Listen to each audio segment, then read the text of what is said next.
I never imagined I would be making this kind of video. I always thought the next video I'm gonna put out will be a video where it's full of joy and it's full of, okay, congratulations Arsenal, we've signed Gyökeres, we've signed one of the most lethal strikers in the world right now, let's make next season happen. Like 2 days ago, we got the here we go for fucking Gyökeres. And this is what makes football such a dramatic, such an emotional, and such a money pumping industry, because so many things are always moving at the same time all the time, and nothing is static. And so many things. I just got back from boxing. I'm not even at home. I'm just rattled, man. I don't even know how I'm supposed to feel, because we love the fact that we have Gyökeres. We love Gyökeres, but Gyökeres remains an unknown entity. We only know Gyökeres on paper. And with this, we only know Gyökeres on social media and on paper. We don't know him in real life. I'm talking about the Premier League fans, because none of us are out here watching Sporting Lisbon. The only two games I know of Gyökeres, me personally, is when he scored a hat-trick against Man City and when he played against us and he didn't score. But he was visible, you know, because more times, this is how you know players that are good from the opposing team. Players that, just like when we played Rafael Leao, we played AC Milan yesterday, and you could see that Rafael Leao, if AC Milan were going to do anything, it was going to be through him. And just like us, if Arsenal are going to do anything, it's always going to be through Saka. This is how I felt when I watched us play Sporting Lisbon. Yeah, we gave them 5-0 or whatever. But my point is, now we've learned that Isak is open to moving. What the hell? Why did Isak wait till now to open up his mouth and say he's open to leaving Newcastle? Liverpool have signed Ekitike. They better not try it, bruv. Because, bruv, imagine a front line of fucking Isak on the left, Ekitike in the middle, and Salah on the right? But but what happened to Gakpo? Like, that's just, I don't know, man. I don't know. Because in the end, I guess they had Jota and Nunez. So there's no reason why they can't have Isak and Ekitike. But that'll just be too much money in one window, bro. And then Arsenal, you already know, if we've signed Gyökeres, right? Now we've signed Gyökeres, there's no way we're signing Isak, even though, think about us having Isak as our left winger. That would be cash money. That would be cash money. And Chelsea better not try it. Chelsea better not sign for try it, because Chelsea, I'm so stressed. Obviously, there's no way he's going to United. He better not try. Well, if he goes to United, obviously he'll get a lot of money. He'll get a lot of clout because United is a big club, whatever. But they're 15th, bro. Like, you can do better. Don't go to fucking United. If you can't go to Man City, they already have Haaland, right? But Man City are another club that they can afford him, because they've not made any heavy money signings this season. Man City have not signed any severe. I don't think Man City have dropped anything that looks like 50 million on any player this transfer window. Yeah, they brought in bare players, but they've not signed a lot of heavy duty players. And then Arsenal, let's be fucking for real. Yeah, we signed Declan Rice 105 million and all that, but I don't see us, after all the money we've spent, I don't imagine a world where on top of Gyökeres, Arsenal goes to sign Isak. But that would have been so beautiful, having Isak as our left winger. That just ends the debate, bro. Isak as our left winger that inverts into striking, and such that we can have people, bro. That left-hand side will just be cash money, bro. It will just be cash money. Chelsea are another team that they can just say, yo, fuck João Pedro, fuck Jackson, fuck Delap. We're getting fucking Isak just because we can. But he shouldn't do that, man. He's a culture player. He comes across as a culture player. So he better not. He's too. He can't go to Chelsea. He better not go to Chelsea. Obviously, can't go to Spurs. But like, there's a big gap. There's a big hole in Spurs. I guess they already have Dominic Solanke, right? So he shouldn't go to Spurs either. This is why there are only two scenarios that this Isak situation works well and everybody across the world is happy. If he stays in Newcastle, of which I've heard reports that he didn't go with Newcastle to the Singapore tour. If he stays in Newcastle, obviously there'll be a lot of tension and it'll be obvious that this guy is on the market and he needs to move. And there's a chance where he could end up being like fucking Osimhen, that just ends up in like some kind of purgatory state and now he's just dying somewhere in Turkey. Or the best bet for Isak is to leave England, bro. Go back to Spain. Go join Barcelona, because Lewandowski is 37 years old. That cannot be a starting striker. A 37-year-old, yes, Lewandowski is Lewandowski, but bro, a 37-year-old can't be your leading striker as Barcelona if you want to do anything serious. The best place that Isak can go right now is fucking Barcelona, because they don't need him in Real Madrid. Because that now becomes a case where, he could also go Real Madrid. He could go Real Madrid, put Mbappe, move Mbappe to the right, or he could even, fluid front three. It's just because Isak is tall as hell, right? And it's hard to visualize a 6'3", 6'4" player anywhere else than the middle.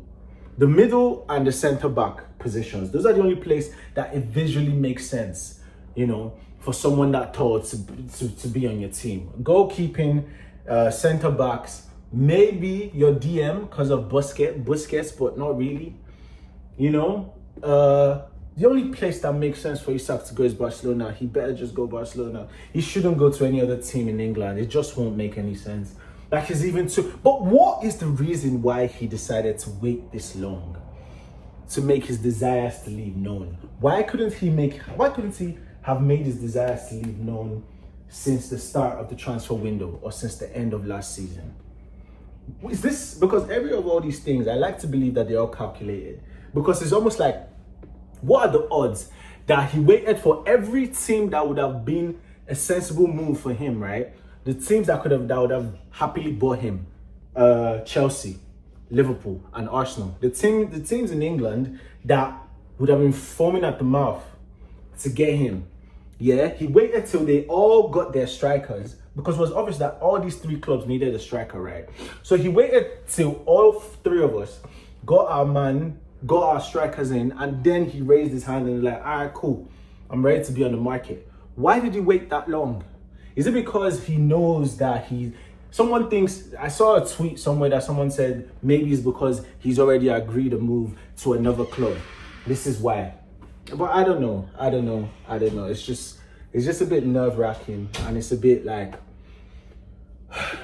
I don't know how to feel, because it's obviously putting a dampener on the Gyökeres deal. Now it almost makes the Gyökeres deal not as exciting. I don't know why, and it's not fair to Gyökeres. But it's just because, bro, everybody knows, every Arsenal fan knows, Gyökeres, listen, you're a great guy, all of this and everything. But if you ask every single Arsenal fan, Isak or Gyökeres, bro, every Arsenal fan is choosing Isak for that number 14. And the simple fact is, Isak is injury prone. Now I need to make a way to make sense to accept the loss of Isak, because signing Isak for 120 million, there's a high chance that he gets injured and then we're back to square one. Because at Newcastle, even at Sociedad, he had a nice injury record, man. Like, every single time we've played Newcastle since Isak has been there, we've not always played against Isak, because he's always injured or some shit. So it just follows that because of how intense Arsenal train, and the fact that there's a lot of there have been players that since they started their career, they've rarely ever gotten injured, but then they join Arsenal and are intense training and are intense everything, and then they start getting injured. So there's a high chance that Isak joins Arsenal and becomes an injury-ridden player. So what do we do then? So I just have to try and make some sense and make some peace about the fact that, yes, Isak is on the market. Yes, is a chance that he's really serious, because I saw reports that he didn't join Newcastle on their Singapore tour. I just have to close my eyes and just accept that, yeah, man, Isak is gone, and I guess it's for the better. It's for the greater good. But imagine Isak at Arsenal, bro. Imagine Isak at Arsenal, man. Like, imagine we had Gabriel, because the way I see our team is Gabriel Jesus right now is my left winger. Gabriel Jesus when fit, yeah. I need to see front line. Imagine the front line of Gabriel Jesus, Isak and Saka. Bro, what else do we need? You've got Gabriel Jesus needs to play on the left. Gabriel Jesus is our left winger. That's just how I see it. But this Isak thing is so rattling and it's so stressful, man. Like, because you're ruining the Gyökeres experience. Because if truly you are available, every Arsenal fan is going to be happy we've got Gyökeres, but he's always going to put like an asterisk on top of it, man. Because fuck, everyone, the easiest way to think would be if we just waited. What do you mean if we just waited? The same fans that were like, why is the Gyökeres deal taking so long? The same fans that have been asking Arsenal to complete their business as quickly as possible are now about to say Arsenal should have waited. This is the thing. I'm not going to fall into the trap of self-contradiction. I literally made a video asking why the Gyökeres deal is taking this long. So I'm not going to backtrack and say we should have waited. Football moves fast, bro. Isak, you don't walk on water, bro. You're not the best thing since sliced bread. I mean, you're the best thing last season. It sucks. But hey, like, I'm gonna just try and just be happy with what we have. But for sure, Isak, you've put a dampener on our Gyökeres deal. And the best thing you can do for everyone right now is just leave England. Even if you go Bayern Munich, bro, go to Bayern Munich, go to Barcelona, in fact, go to Real Madrid, ruin things there, go to Juventus, go to Inter Milan. Bro, there's a lot of other clubs you can go to that's not in England, bro. There's a lot of other clubs you can go to and then you play Champions League. Just go away from England. I don't want to see you in Liverpool. I don't want to see you in Man City. I don't want to see you in Chelsea. I don't want to see you in United. I don't want to see you at Spurs. If you can't be at Arsenal, if you can't be at Arsenal, I don't see you anywhere in this English Premier League, and that is how I feel. Just go elsewhere. Take your talents elsewhere. You know, go to fucking Barcelona, bro, or come to Arsenal and recreate the Real Sociedad link-up, where we have Zubimendi, Marino, Odegaard, and Isak. Come link with your boys, man. Become our left winger. It's not important. Listen, Isak being on the market means Isak can be our left winger. Understand that Isak can be one of our attacking options. It's not a big deal, bro. Arsenal, go sign him. Arsenal, go sign fucking Isak, bro. Play him as our left winger. Play him as our other striker. Let's just have bare options in front. Bro, there's 5 substitutions. Let's use them all, bro. Let's play everybody. Let's play them all. Everybody will fight for their space, man. Because the way I'm looking at things, I don't even know where Marino will fit in. But listen, you can't legislate for injury. So we're not going to act as if injuries don't happen. And even if injuries don't happen and no one gets injured and everybody stays fit, I don't care. Get Isak. Arsenal, find a way, get Isak. Isak, if you can't go, come to Arsenal, leave England. That's it. That's my final judgment.